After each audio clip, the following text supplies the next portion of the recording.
Muy buenos días, un martes más con ustedes en Radiópolis, la hora de las personas.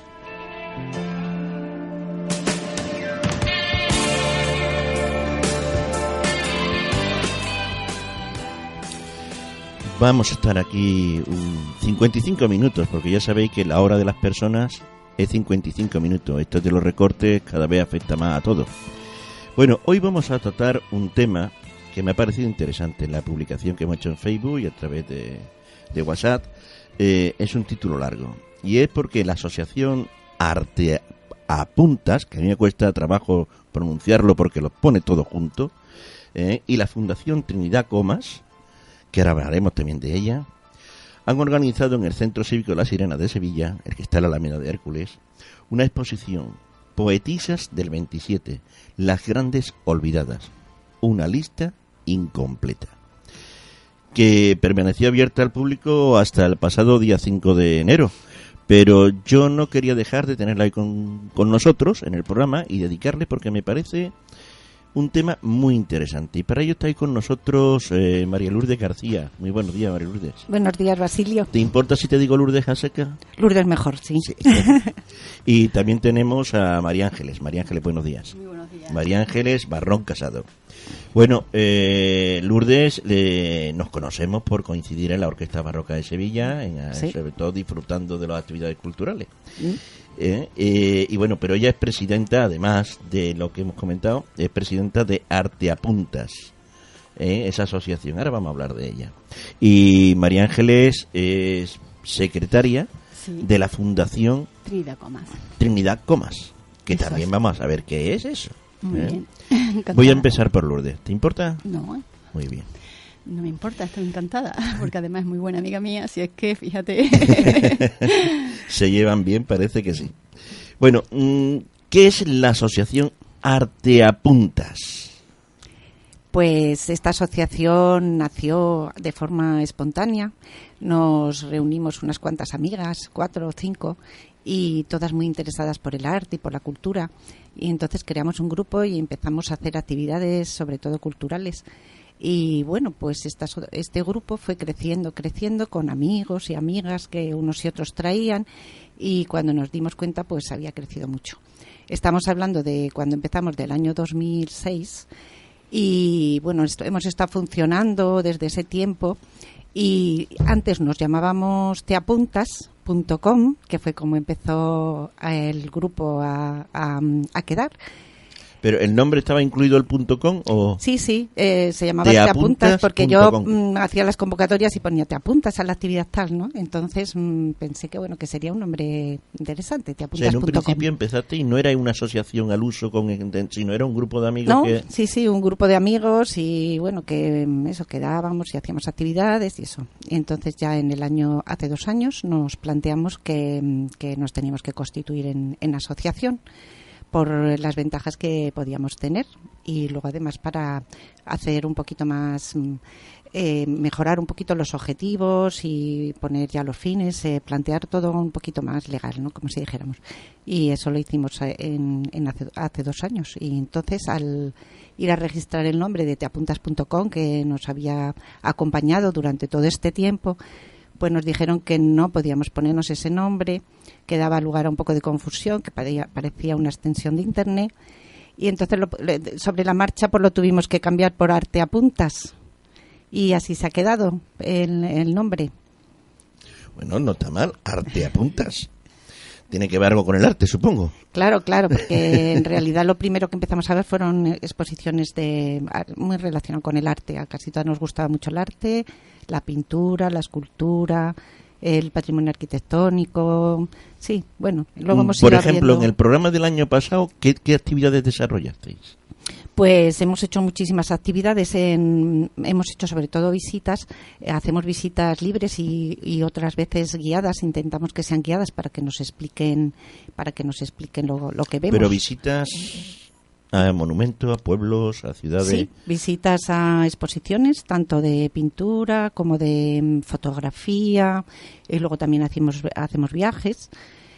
A ver también el patrimonio de los pueblos, de la provincia, y incluso también hemos salido fuera, hemos ido a la provincia de Cádiz, a la provincia de Córdoba, El patrimonio, hemos estado también viendo patrimonio inmaterial, hemos estado en los carnavales, hemos estado, bueno, pues muchos campos.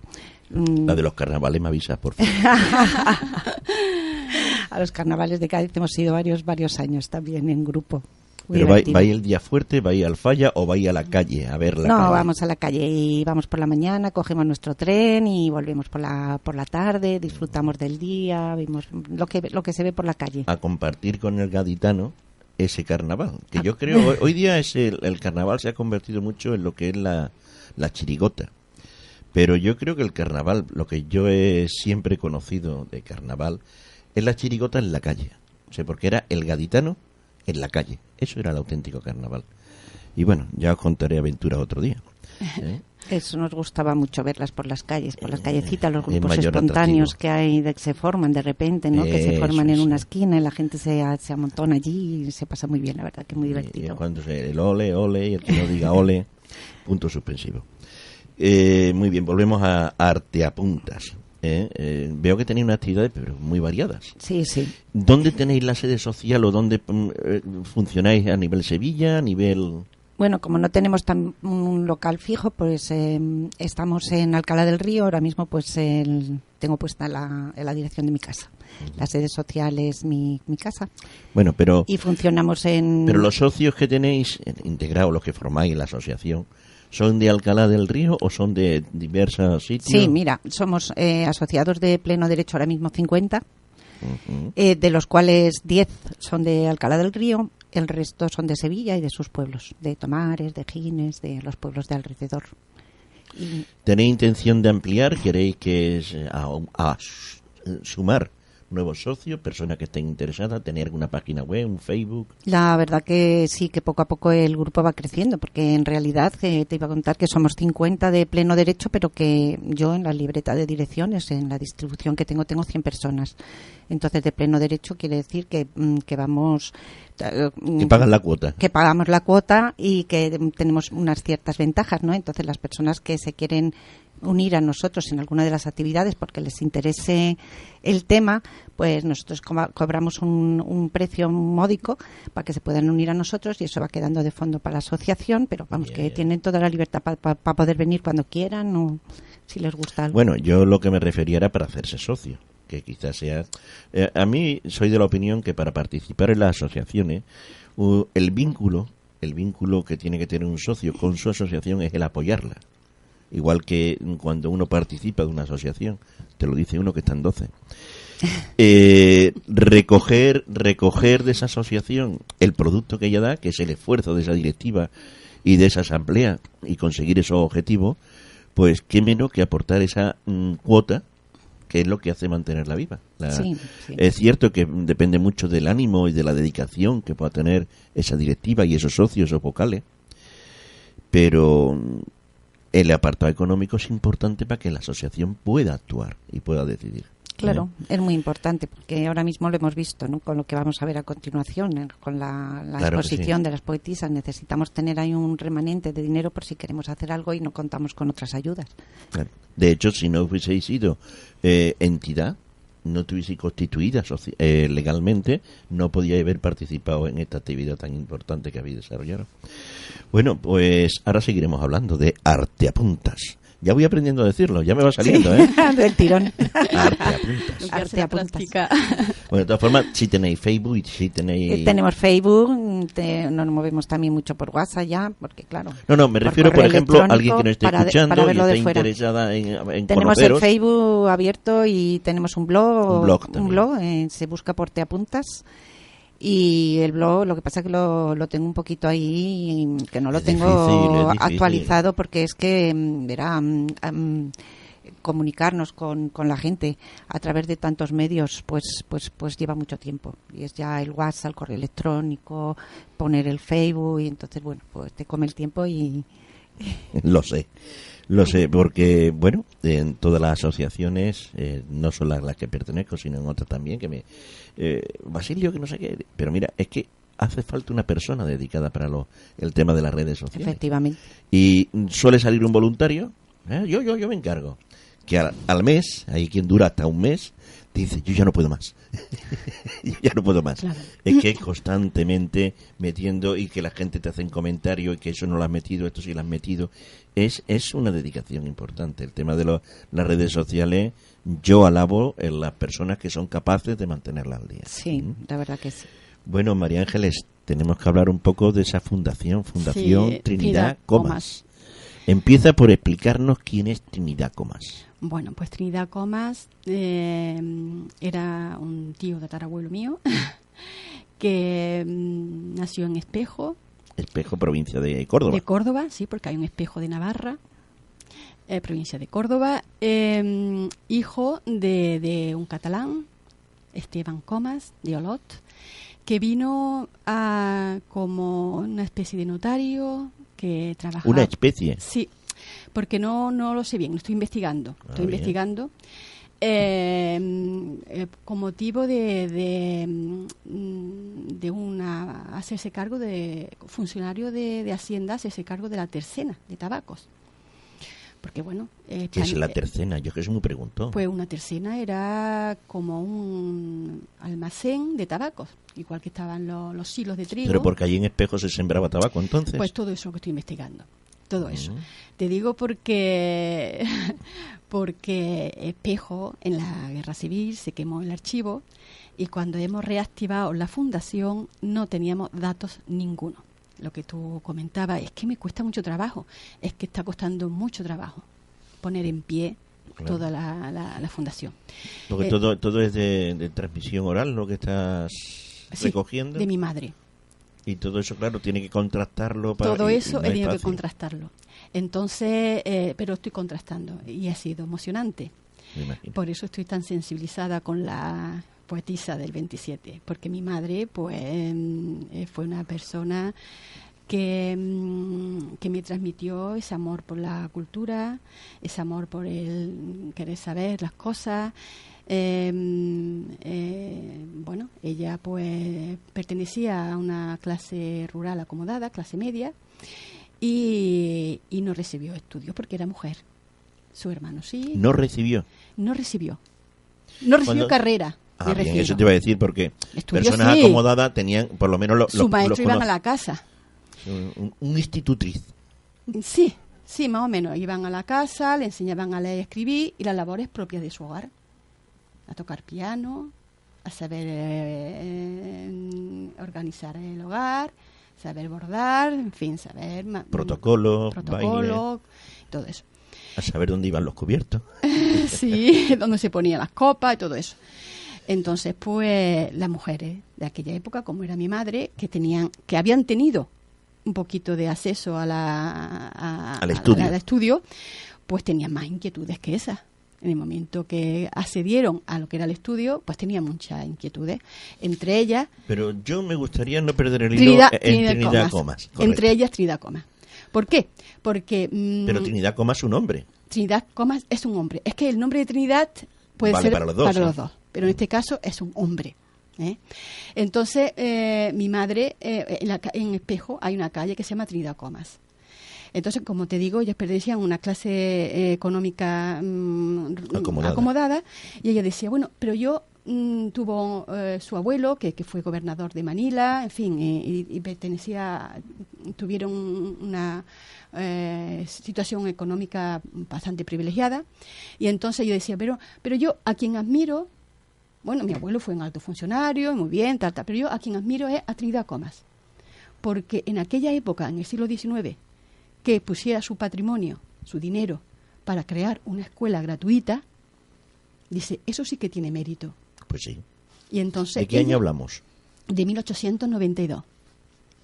Entonces, pues, dice que en España era, dice, incluso, y apreciaba mucho porque quería una escuela gratuita para los niños que no tuvieran posibilidades. Entonces creó, y mixta, niños y niñas.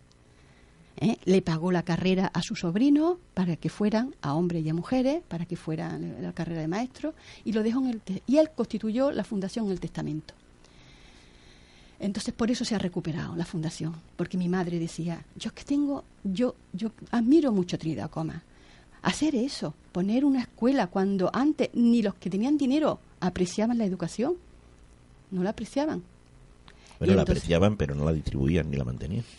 Bueno, no le interesaba que las personas fuesen cultas, vamos a decirlo así. Por supuesto, ni antes ni ahora.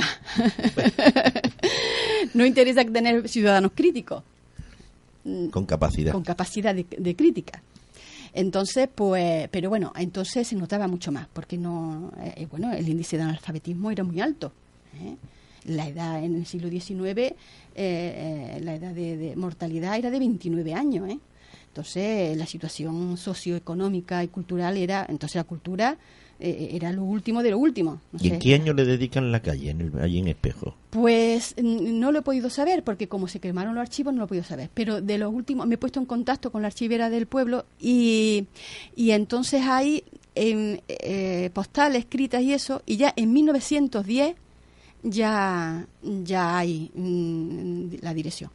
Yo creo que se la dedicarían ¿A raíz de la escuela o algo así? cuando se inaugura la escuela. Porque, bueno, lo que estoy investigando, porque, en fin, es muy difícil porque, gracias a Lourdes, que me ha ayudado, ella es archivera, y me ha ayudado muchísimo, porque yo tenía mucho interés en saber, siempre se me quedó en la cabeza lo que me decía mi madre, qué lástima que se haya perdido el archivo, esa es la historia del pueblo, qué lástima, qué lástima. Y bueno, y cuando ella me dijo, yo tuve todo por tradición oral, yo tuve un antepasado que fue gobernador de Manila, tal y cual, y entonces ella me orientó a dirigirme al Archivo Histórico Nacional, y a partir de ahí pues he ido recuperando también la historia de Trinidad Comas. Sí. Interesante. Entonces, pues eso, dejó su fortuna. Él era hijo ya te digo, de un catalán que era el director, digamos, de toda la zona de las tercenas del tabaco, que entonces era se ingresaba mucho dinero en Hacienda, mucho dinero. Entonces, pues eran personas muy adineradas. Entonces, él tuvo 2 hijos, Miguel, que era por la parte que nosotros procedemos, y Trinidad, que fue cura.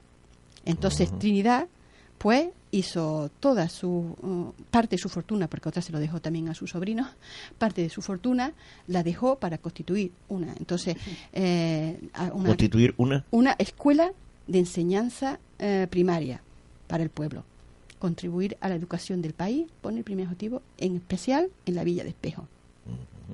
Y dejó ahí su fortuna, una escuela para que se invirtiera un dinero en el Banco de España, con los réditos que se obtuviera ese dinero, pagar al maestro, y una casa de su propiedad que era de vivienda del maestro. Entonces, ahora mismo, recientemente, y otra vez pues tengo que agradecerle a Lourdes, he conseguido del Banco de España, a través del archivo del Banco de España, los documentos en los cuales está la información de la Fundación Trinidad Comas. Qué interesante. Muy interesante. ¿Tú sabías que la primera escuela pública que se hace en Sevilla es Altos Colegios, la conocida como, hoy día tiene el nombre de el Colegio Macarena? Macarena, sí. Pero popularmente es conocido por los Altos Colegios. No sé si ubicáis dónde están, ahí al lado de la Macarena. Sí, sí. Esa es la primera escuela pública que se hace en Sevilla y es patrocinada por la Maestranza de Sevilla más el Rey Niño, Alfonso XIII, antes de crecer, cuando todavía era niño. Son los que aportan, por cierto, está la nave principal, que es donde están las aulas, que eran 4 aulas, más los servicios y un pequeño comedor que tenía en su origen. Y después hay 2 viviendas en la entrada. Una era la de los profesores y otra es la de las profesoras, que tenían ahí. El AMPA de esa escuela ha creado un museo pedagógico, le llaman ellos, en la cual se ponen fotografías de la inauguración. Y cuando hicieron la reforma esta que hicieron en el año 2006-2008, al romper las escayolas se ha descubierto todos unos frescos que tenían de decoración en la parte infantil, con las letras identificadas con gráficos. Es algo interesante. Pues algo interesante. Y me ha recordado un poco cuando le ha dicho esa dedicación, ¿no? Y esa aportación que hay, por empezar. Y estamos hablando de la misma época, 1880, claro, 1800. Es que en esa época hubo mucho movimiento, claro, fue un siglo liberal, liberal, como ha pasado ahora. Hubo pues grandes ricos y muchísimos pobres. Entonces apareció todo lo que era el asociacionismo, el ser solidario y bueno, y apareció se lo veía que promocionaba perder las colonias y había otra intención social dentro de la gente. Empezó esa fase también social y cultural, ¿no? De crear la sociedad. Hay una persona que antes hemos mencionado, que es Isidoro Moreno. Él me hizo una vez una reflexión sobre este cambio social, ¿no?, que existe, y es que las clases pudientes, vamos a decirlo así, empieza a haber una iniciativa, sobre todo la socialdemocracia, empiezan a creer en la socialdemocracia o cristianodemocracia, y entonces hay una intención de políticamente hacer lo social, la democracia, pero también una implicación religiosa de hacer el bien. Y pensaban que aportando conocimiento y cultura a las clases más desfavorecidas, subirían su nivel de conocimiento y podían llegar a un entendimiento para evitar esas batallas de lucha de clases. Y por eso un poco había una... De hecho, en el siglo XIX hubo también una conferencia muy importante sobre todo lo que era la cultura y demás, y que un participante muy importante fue Salvador de Madariaga. Efectivamente. Y entonces, pues... Bueno, nos vamos por los cerros de Úbeda. Estamos en la época de la inquietud cultural. Eso es. Que apareció en aquella época. ¿La fundación qué objetivo tiene? ¿La de la formación? Cuando se creó la fundación, era para escuelas de enseñanza primaria, porque la educación no era ni un derecho. Entonces fue una fundación pionera. Pero, ¿qué pasa? Llega la guerra civil. Y bueno, pues ocurre en Espejo fue muy dramática, desaparece el maestro, los patronos, bueno, y perdona, es que me emociono un poquito cuando recuerdo eso porque tengo bueno, y entonces pues el Estado se queda con la fundación, y entonces pues fue escuela de párvulos. Y cuando nosotros, bueno, y fue... ¿Eso me habla ya una vez finalizada, después del 39? Sí. O sea, en el 39 se hace cargo el Estado y escuela de párvulos, y luego siguió se desvincula la participación familiar de la fundación. Claro, porque todos los hombres de la familia, pues desaparecieron. Ya. ¿Vale? Desaparecieron. Entonces los que sobrevivieron fueron las mujeres. Entonces, ¿qué pasa? Las mujeres no sabían nada. De nada, las mujeres no participaban y no sabían nada. No sabían que tuvieran ni siquiera ningún derecho. En nada. Entonces, como se queda el Estado y como Trinidad Coma era cura, se creían que la fundación era del Estado y de la Iglesia. Entonces eso sigue así hasta que en el año cerca de ella, sobre 1990 y pico, cerca del año 2000, pues mi madre, ya muy mayor, dice: yo que quiero saber quién es Trinidad Coma. Entonces insta una reclamación y pide el testamento de Trinidad Comas. Entonces es cuando ahí en el testamento pone que está constituida, se constituye la fundación por testamento, y gracias a eso, y él pone que el patrono de la fundación pone que sea el párroco, el presidente de la fundación, y los vocales que sean sus familiares, en la rama de su hermano Miguel, que es por sí mi madre. Mi madre la nombran heredera y quiere recuperar la fundación, pero en todo eso ya caemos enferma, muere, y nosotros, pues los hijos, fuimos los que estamos a recuperarla. Y bonita labor.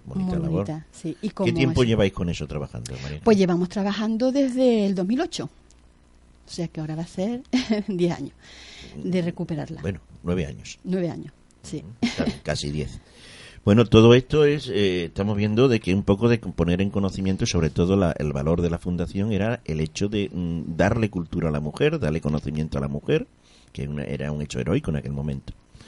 Y bueno, la mujer tiene una gran participación y de hoy vamos a hablar de las poetisas. Efectivamente. Pero antes vamos a hacer una intervención musical de algo muy bonito. La canción de hoy la ha elegido Lourdes, nuestra compañera del programa hoy. anoche estando hablando de posibilidad, y entonces ella eligió una cosita que no habíamos traído todavía al programa, un poco de ópera. Hemos tenido mucha variedad musical, pero ópera no. Pero es una ópera curiosa, es una ópera de la parte de Polonia, de la parte de Praga, concretamente de Praga, sí, y además es de Antonín, es que se dice en ruso y yo no sé cómo me va a salir esto. Dvorak o Dvorak. Borchak, se pronuncia Borchak, gracias. Él es el que pone la música a partir de un libreto que escribe Jarolav Kaprin. Yo lo leo así. Si no, ahí están las redes para que lo veáis cómo se escribe.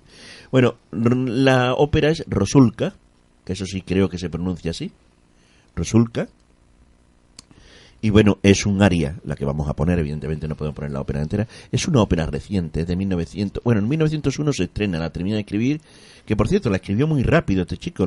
Se la encargan en abril y para noviembre la tenía terminada. Es algo bestial. Fue muy rápido escribiéndola. Y bueno, no vamos a hablar más y vamos a escuchar ese aria, después hablaremos más.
Bueno, fantástica interpretación de, no lo dije antes, pero la cantante es René Fleming, que según he podido averiguar es la que mejor interpreta este aria, ¿no? Y dentro de la ópera, pues esta canción, este aria, se llama Canción a la Luna. Si me dejáis un segundo, cuento un poco. Si no, nos vamos directo a materia, porque vamos a hablar de mujeres. Y en este caso es una mujer enamorada, una mujer que era como una ninfa. Sí. Habla de las, bueno, de estos seres míticos de la zona allí de Praga. Y bueno, esta es una ninfa que quiere enamorarse como una mujer. De carne y hueso, Eso. quiere dejar de ser y se enamora. Y le pide en la canción, le pide a la luna que en sus reflejos ella se vea carnal. Se haga carnal, es lo que cuenta un poco. Lo que pasa es que, dicho como yo, no tiene el mérito como lo dice ella, evidentemente. Claro. Bueno, vamos a hablar de mujeres, ¿no? Aquí estamos Sí. para, como decía Paco Umbral, vengo a hablar de mi libro. Vamos a hablar de esa exposición, esa magnífica exposición. Una exposición, que ya hemos dicho antes el título, larguísimo, ya es una poesía per se, Poetisas del 27, las grandes olvidadas. Una lista incompleta. Y está bien eso del título, una lista incompleta, porque yo tengo una lista de 8. Pero después hay más. O sea, una lista incompleta, pues empezamos. A mí me gustaría mencionar una por una, pero antes le tenemos que preguntar a Lourdes, que la hemos dejado un poco olvidada, el porqué de esta exposición. ¿Por qué se ocurre esta exposición?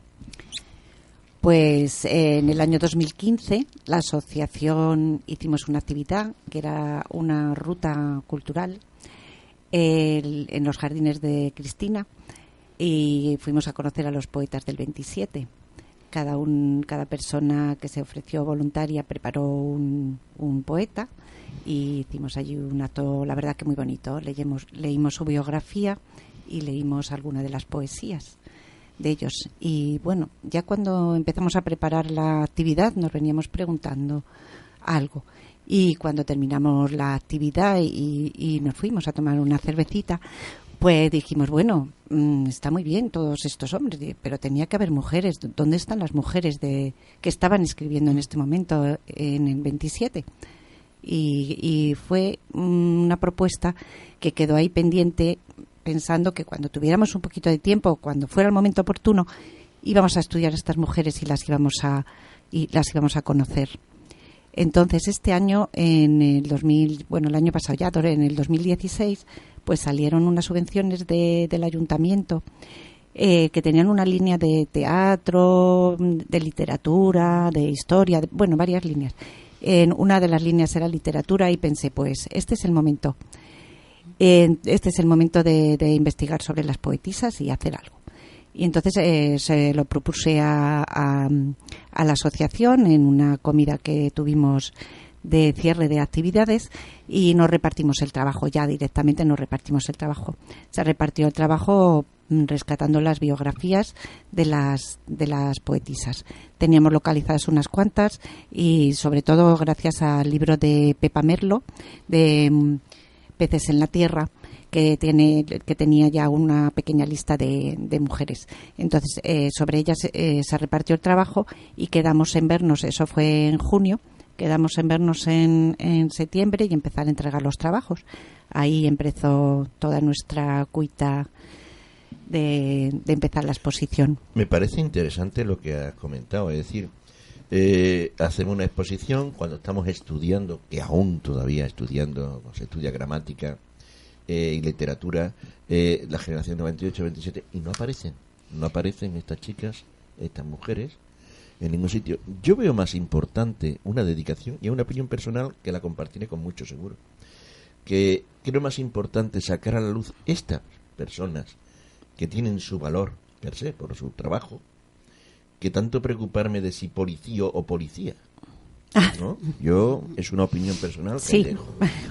Pero creo que tiene más valor el reconocer a la mujer por su esfuerzo y su dedicación profesional que por hacerle un artículo por delante, un artículo por detrás. Seguimos con nuestra cuestión, es decir, es importante eso que hacéis, esa observación, reconocer de que se hace una exposición y faltan las poetisas. ¿Por qué poetisas y no poetas? Bueno, yo al principio empecé a decir las poetas, porque en realidad se las puede decir así, poetas, Claro que porque sí. es un nombre femenino. Bueno, Se les puede decir. Se les puede decir, pero alguien me dijo poetisas, y digo, pues bueno, pues vamos a recuperar el nombre de poetisa, pero también es un nombre muy bonito, ¿no? Ya se utilizaba... El castellano es muy rico y muy amplio. Antiguamente, en época clásica, y se hablaba de las poetisas que ya estaban por ahí, entonces bueno, pues le pusimos poetisas, pero sí que ha sido un tema que se ha hablado en estos días en la exposición, que por qué le habíamos puesto poetisas en vez de poetas, y bueno, pues ahora se ha quedado poetisas, pero bueno. ¿Cómo ha ido la exposición? ¿Ha habido mucha afluencia, poca afluencia, poca pero interesante, suficiente para un acto cultural? Que es cierto que todo el mundo decimos que será. Esta es la lectura que siempre se hace. Todo el mundo ve la 2. En la televisión española todo el mundo ve la 2. Y sin embargo en audiencia dice que no, que la que ven son las 5. Y cuando haces comentario con la gente, ¿viste el programa? No, no lo vi. Ya me lo imagino, estaba viendo las 5. Y cosas de ese tipo. Por eso te digo que la cultura, todo el mundo hablamos de cultura, pero efectivamente, ¿cuántas personas fueron? Bueno, no te voy a preguntar cuántas, sino, ¿mereció la pena hacer la exposición? Sí, yo creo que sí. Ha sido una exposición que nos ha costado mucho trabajo porque, bueno, hemos tenido muchas cosas a nuestro favor, como fue que el Centro Cívico Las Sirenas nos ofreció su espacio, que en un principio pues pensé, ¡ay, qué pequeño! Pero no sé, yo también me muevo mucho por golpes y pensé, bueno, pues por algo nos lo han ofrecido, y pensé también que era una sala con muy fácil acceso desde la calle, que eso es una baza, porque hay mucha gente que le da pereza subir escaleras. Bueno, pues era un sitio pequeño, nos iba a limitar un poquito la exposición, pero bueno, a mí me dio buenas vibraciones y yo pensé que bien, que íbamos a ir adelante. Entonces, bueno, eso... el Centro Cívico La Sirena nos facilitó mucho el trabajo. Y luego ya pues empezamos a trabajar, en realidad no conseguimos ninguna subvención de las instituciones y bueno, pues tuvimos que buscar un poquito a ver cómo financiábamos esta exposición y la financiamos por 2 empresas que nos han ayudado, que es Inforárea y Sevilla Museo Vivo, y luego el resto financiado por nuestros propios fondos de la asociación. Sí, entonces la asociación, mucha gente la exposición nos ha dicho mucha gente que se ha quedado un poquito corta, qué tal, pero claro, contábamos con un espacio muy pequeño y luego con muy poquito dinero. Tenemos muchísimo trabajo hecho y podemos ampliarla mucho, podemos hacer una gran exposición, pero bueno, teníamos muy limitados los medios. Y respecto a lo que me has preguntado, yo desde el día de la exposición, de la gente que asistió a la inauguración más la gente que nos ha visitado, tengo idea que ha estado como unas 200 y pico personas. Tenemos que contar también que ha sido una época que nos ha ofrecido el Centro Cívico un poquito así problemática, porque la gente estaba trabajando. Se inauguró el 17, pero empezó el día 19 de diciembre hasta el 5 de enero, que la gente está en sus trabajos, no hay colegios, no hay visitas de colegios, pero yo creo que a lo mejor mañana. Eso, y el horario solo de mañana, restringido de 10 a 2, pero sí. Lo que sí que estamos muy contentas todas las personas porque bueno, muchas personas de la asociación se han prestado para vigilar la exposición, todos los días hemos estado allí alguna persona, que si no ha sido cantidad de personas las que hayan pasado por allí, desde luego calidad. Hemos conocido unas personas muy interesantes, se nos ha hecho la mañana rapidísima entre las charlas de uno de otro y, no sé, una gente muy interesante. Hemos tenido, bueno, pues de todo, pintoras, hemos tenido profesores, hemos tenido gente de fuera interesada, gente muy jovencita, estudiantes. Nos dejaron allí nos han dejado todos sus notas en el libro de visitas y bueno y luego eso, que nos han salido también muchas propuestas para mover la exposición, que eso es lo que queremos. Oye, qué interesante, me aplaudo que las poetisas están ahora mismo descansando, pero se van a poner en marcha ya mismo porque nos las van a pedir, porque vamos, hemos tenido ya peticiones muy interesantes en la misma exposición, pero si no, nosotros también las vamos a mover. Bueno, tenemos que hablar alguna de ellas. Yo sé que, como he dicho al principio, la hora de las personas son 55 minutos, pero tenemos que hablar de algunas de ellas. Elige tú una de ellas al azar para empezar a hablar. De esas poetisas, de esas principales poetisas, que son 8, ¿cuál prefiere de que hablemos?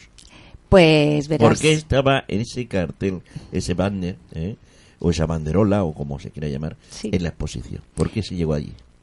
¿De quién elegimos? Bueno, también te voy a aprovechar para hablar del banner. El banner ha sido, me parece que precioso, el cartel, precioso, y luego los marcapáginas que hemos elegido en vez de folletos de la exposición para que la gente se lleve un recuerdo y no lo tire a la papelera, porque bueno, lo puedes utilizar para señalar los libros. Nos lo ha hecho una fundación también, la Fundación Imagen de Bolivia, de Cochabamba, donde trabaja mi hermano Fernando García Barros, que me ha parecido muy bonita, muy bonita. Y bueno, seleccionar una poetisa es muy difícil porque en Basilio aparecieron 80 poetisas. ¿80 al final? Sí, 80 poetisas y bueno, pueden aparecer muchas más, porque por ejemplo se podría rastrear también. ¿Y todas con publicaciones hechas? Todas con algunas publicaciones, claro, Pues, porque no si sé, no... me da que pensar de que hay más que hombres, ¿no? No sé, a lo mejor hay hombres también en segunda fila que tampoco se les ha dado tanta importancia como a las que siempre hablamos, pero es que aparecen en todas las revistas. La revista fue el medio de divulgación de las obras de los poetas y de los escritores de esta época, y bueno, pues leyendo estas revistas te vas encontrando con los nombres de ellas y puedes ir rastreando su biografía y lo que vaya saliendo. Entonces es muy difícil, pero tuvimos que hacer una selección. Primero hicimos una selección como de unas 20, 22 de biografías de poetisas. Claro, que hay muchas mujeres interesantes y nos hemos encontrado con escritoras, hemos encontrado pintoras, hemos encontrado de todo, pero bueno, nos hemos centrado un poquito en las poetisas, porque teníamos que centrarnos en algo, poetisas. ¿Las 80 que me has dicho son poetisas y escritoras? Poetisas y escritoras. Es que en realidad tampoco eran poetisas a tiempo completo, sino que hay muchísimas que tienen mucha obra en prosa, incluso teatro, cuentos, eran mujeres muy, muy completas. Y entonces, bueno, como nos limitaba el espacio que teníamos expositivo, pues seleccionamos a 12, unas que eran las más conocidas y por lo tanto teníamos más bibliografía sobre ellas, y otras 3 o 4 que teníamos también datos pero que eran menos conocidas. Entonces, bueno, pues sacarlas un poquito, el objetivo nuestro era sacarlas del olvido, que la gente las conociera, que se las valore, y nuestro gran objetivo es que se incorporen a los libros de texto, de literatura, y que la gente las conozca. Una lista incompleta. Una lista muy incompleta, muy incompleta. Claro. Pero bueno, que si seguimos investigando, pues, seguirán saliendo. O me dices una o te la elijo yo. Bueno, pues prefiero que te la diga yo, no vaya a ser que me preguntes y se me quede la cabeza en blanco. No, en absoluto. Tenemos apuntes en la mesa, así que no hay problema ninguno. Bueno, hablaros a lo mejor un poquito así por encima de algunas. Pilar de Valderrama. Pilar de Valderrama fue Guiomar, dejó por escrito un libro cuando ella murió, declarando que ella era la Guiomar de Antonio Machado. Pero aparte de eso fue una mujer muy interesante. Fue poeta, pero escribió teatro, tuvo un grupo de teatro que se llamó Fantasio. Fue una mujer que se movía también entre la tradición y el progresismo, ¿no?, de la época, porque estaba casada, tenía 3 hijos. Y una extraña relación con otro poeta. Y una extraña relación con Antonio Machado, un amor un poquito como si dijéramos platónico. Que no sabemos, pero creemos que platónico era. Bueno, por lo menos amor había. Sí. Bueno, y respeto, yo recuerdo en los comentarios y cuando estuve visitando su casa de Antonio Machado allí en Segovia, de la persona que nos estuvo haciendo la introducción y las explicaciones, lo decía que Antonio Machado, en su relación lo que se veía es que se trataban con mucho respeto entre ellos en esas cartas. Hombre, sí, tenemos unas 240 cartas que Antonio Machado le escribió a Pilar de Valderrama, porque él se enamoró de ella, ¿no? Y nada más verla, creo que se la presentaron, no sé si en Segovia, pero se enamoró de ella enseguida y entonces le escribían cartas, no sé, cuando no la veía. Sí. Y hay 240 cartas. Tenía desgastado un asiento en el tren entre Segovia y Madrid. En la Biblioteca Nacional están depositadas las de Pilar de Valderrama. Tenemos luego otras muy interesantes como Lucía Sánchez, Saornil y, por ejemplo, Rosa Chacel, ambas que no tienen nada que ver, pero que estudiaron Bellas Artes, las dos, o sea, iban por el mundo de las Bellas Artes. Y Lucía Sánchez es una poeta muy interesante porque era muy rompedora. Era anarquista, luchadora, era también de familia humilde, y entonces se tuvo que poner prontito a trabajar de telefonista y claro, estuvo metido ahí en la lucha política, bueno, luego la guerra, y tuvo también un amor que fue América Barroso, en esa época tan complicado el tema, y bueno, tuvo una... Sí, porque América es un nombre femenino, ¿no? América Barrosa fue una mujer, sí, tuvieron un amor lésbico, ¿no? Sí, un amor prohibido, ¿no? Un amor prohibido. En aquella época. Pero también una mujer muy interesante, que escribió muchísimas revistas en Ultra y en las revistas de izquierdas. Y tiene una obra también muy interesante. Esas revistas que se editaban antes, que ya no existen, ¿no? Bueno, sí, todavía tenemos el coletazo de alguna, del Telva y de algunas... Telva y, bueno... Y bueno, luego ¿quién más? Pues Rosa Chacer, también una mujer también muy interesante, también de familia mediana, tampoco era como las otras de la alta burguesía, pero era también sobrina nieta de Zorrilla, y fue también una gran escritora. Bueno, fue también muy premiada, Rosa Chacer, muy reconocida. Sobre todo por sus novelas. ¿Te atreverías a leernos algún poema de alguna de ellas? Pues bien, voy a leer, pues ya hablando de Lucía Sánchez Saornil, os voy a leer uno que a mí me gusta mucho. Voy a hacer de narrador. Abre el libro. Con emoción.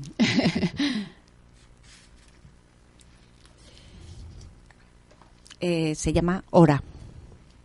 ¿Hora con H? Hora con H. Este poema se publicó en la revista Grecia en 1920. La tarde pegaba su cara a las vidrieras. Vivíamos un verso antiguo. Desde el fondo del cuarto el espejo dialogaba con nosotros. Tus palabras se troncharon las alas contra los cristales. Cambiábamos las manos como bandejas colmadas de los frutos nuevos de todas las promesas. Los labios tímidos apretaban su horca mientras la tarde nos devolvía la espalda arrastrando su pena. Cosa más bonita, ¿no? La verdad que sí, que tiene unos poemas, Muy algunas sentido. muy bonitos. La mujer, como dije un poquito en la televisión cuando nos entrevistó allí en la Casa de las Sirenas, que la mujer escribe también como más de corazón a corazón. Yo creo que la escritura de la mujer se nota, porque es más directa y escrita con el corazón. Es curioso que... Más sencilla. Bueno, evitando a Becker, un gran desconocido, ¿eh? Porque todo el mundo hablamos de rimas y leyendas de Becker, pero cuando tú preguntas en la calle, no tanta gente lo han leído. Quizás de nuestra generación, sí más, pero de las nuevas generaciones, ellos, algunos, conocen que hay una cultura dedicada a Becker en el Parque de María Luisa, y poco más. Bueno, como decía, evitando a Becker, la mayoría de los poetas que reconocemos y valoramos es más social que romántico. Que quizás ahí la poetisa hace esa función de ese poema romántico. Léenos otro. Muy bien. El que tú quieras, coge donde quieras.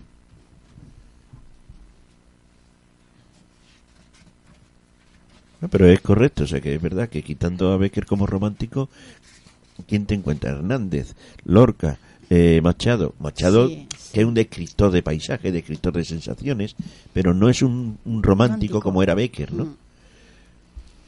Pues os voy a leer una poesía de Cristina de Arteaga. Es una poeta que nació en Zarauz y murió en Sevilla. ¿En Zarauz o era vasca? Era vasca, Sí, ¿no? sí, era vasca. Era vasca. Zarauz. Y Cristina de Arteaga tiene un expediente, bueno, conseguimos los expedientes de algunas de las poetisas que han estudiado, que nos los ha mandado la Universidad Complutense. nos mandó los expedientes de alguna de las poetisas completos de sus estudios. Y bueno, el expediente de Cristina de Arteaga es impresionante porque tenía todo el bachillerato sobresaliente y luego estudió la carrera de Filosofía y Letras con premio extraordinario. Fue una mujer que estuvo buscando toda su vida, buscando y al final tenía una gran vocación religiosa. Entró aquí en las monjas jerónimas del convento de Santa Paula y fue priora durante 40 años. Bueno, voy a leer el poema de Cristina de Arteaga. Se llama Corazón de mujer. Deja que apoye en tu hombro mi cabeza, deja que en ti descanse mi alma de mujer, pero acércate más, me da tanta tristeza la sombra que desciende con el atardecer. ¿No oyes subir el cauce de la melancolía? Me parece un presagio de lo que va a cesar.